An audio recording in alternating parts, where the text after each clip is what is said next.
Telangana high court کی عمارت کو 3 ریاستوں کے نام ملنے کا اعزاز۔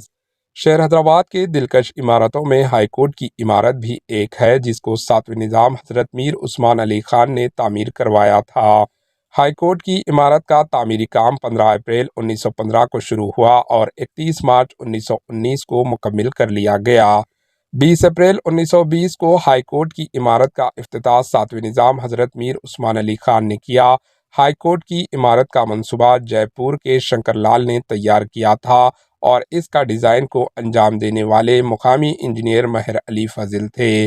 چیف انجینئر نواب خان بہادر مرزا اکبر بیگ تھے۔ عمارت کو سرخ، لال اور سفید پتھروں کا استعمال کرتے ہوئے تعمیر کیا گیا، جو عمارت کی خوبصورتی میں اضافہ کرتا ہے۔ ہائی کورٹ موسی ندی کے جنوبی کنارے میں واقع ہے۔ یہ ریاست کی بہترین عمارتوں میں سے ایک ہے۔ ابتدا میں شاہی ریاست حیدرآباد دکن کے لیے ہائی کورٹ آف حیدرآباد کے طور پر قائم کیا گیا تھا۔ ریاست آندھرا پردیش کے قیام کے بعد اس کے نام کو تبدیل کرتے ہوئے high court of Andhra Pradesh رکھا گیا۔ آندھرا اور تلنگانہ ریاستوں کی تقسیم کے بعد اسے ایکٹ 1956 کے تحت ہائی کورٹ آف تلنگانہ بنایا گیا۔ ایک ہی ہائی کورٹ کو 3 ریاستوں کے نام ملنے کا اعزاز بھی حاصل ہے۔ 1936 میں سولار جوبلی تقریب منعقد کی گئی، جس میں عدلیہ حکام کی جانب سے 7ویں نظام حضرت میر عثمان علی خان کو چاندی کی چابی اور ہائی کورٹ سولار ماڈل پیش کیا گیا، جو تقریباً 300 کلو وزنی تھا۔ اس ماڈل کو پرانی حویلی کے نظام عجائب گھر میں رکھا گیا۔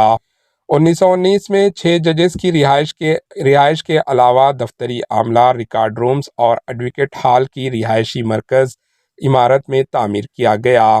31 اگست 2009 کو عمارت میں ایک بڑی حادثاتی آگ لگی تھی، جس میں لائبریری کا حصہ اور نایاب کتابیں اور پورٹریٹس کو شدید نقصان پہنچا۔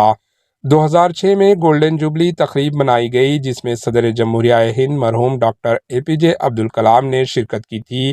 تقسیم ریاست کے بعد متحدہ ہائی کورٹ کو 26 دسمبر 2018 میں علیحدہ ہائی کورٹ کرنے کے احکامات ملے اور 1 جنوری 2019 کو high court of Telangana Hyderabad میں مقرر کیا گیا اور high court of Andhra Pradesh کو آندھرا پردیش کے امراوتی منتقل کر دیا گیا۔ Bureau report AHN news. AHN news کو لائک کریں، شیئر کریں اور سبسکرائب کرنا نہ بھولیں۔